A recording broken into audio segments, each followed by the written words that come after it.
ஆனந்தி மேமுக்கும் ரொம்ப நன்றி. நல்லா அவங்க பார்த்தாங்க. ரொம்ப பிரச்சனையோட வந்தோம். இங்க வந்து நல்லா கிளியர் ஆயிடுச்சு. பல்லெல்லாம் வச்சு இப்ப நல்லா இருக்கு. ரொம்ப ம், எலும்பு ரொம்ப தேய்மானம் ஆயிருக்குனாங்க. அவங்க நல்லா பார்த்துருக்காங்க. ரொம்ப திருப்தியா இருக்குது. வெளியில கட்டுறதுக்கும் இங்கேயும் ரேட்டு ஓரளவுக்கு பீஸ் பரவாயில்லாம இருக்கு. நல்லபடியா பார்க்குறாங்க. ஒன்றும் குறையில்லை. டாக்டர் அம்மா தான் அவங்க டாக்டர் ஆனந்தி மேடம் தான் வந்து எல்லாமே பண்ணி எல்லாம் எடுத்து வச்சுட்டு அவங்களுக்கு எல்லாமே செக் பண்ணி அவங்களே எல்லாமே கண் பார்வை நேரடி கண் பார்வையிலேயே எல்லாம் பண்றாங்க. அது ரொம்ப பிடிச்சிருக்கு எங்களுக்கு. மிச்ச இடத்துலாம் அந்த அளவுக்கு கேர் பண்ண மாட்டாங்க. டாக்டர் தொடவே மாட்டாங்க. மேம் எல்லாமே அவங்க தான் பார்க்குறாங்க. அவங்களே பண்றாங்க. அதுதான் எங்களுக்கு ஒரு பிளஸ். ஏதோ காட் இஸ் கிரேட். கடவுள் எங்களுக்கு ஒரு நல்ல ஹாஸ்பிட்டலை காமிச்சிருக்கு. நன்றி. அதுதான் எங்களுக்கு பெரிய நன்றி.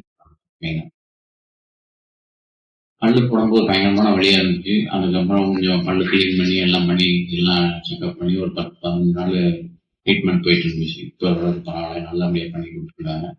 இன்னும் 2-3 பல்லு கொஞ்சம் டேமேஜ் ஆயிருக்கு. அதை பண்ண சொல்லி ஒரு வாரம் கழிச்சு வர சொல்லியிருக்காங்க. இப்போ பல்லு செட் பல் மாட்டியிருக்கேன். எனக்கு நல்லா இருக்கு. இப்போ வரைக்கும் ஒன்றும் பிரச்சனை இல்லை.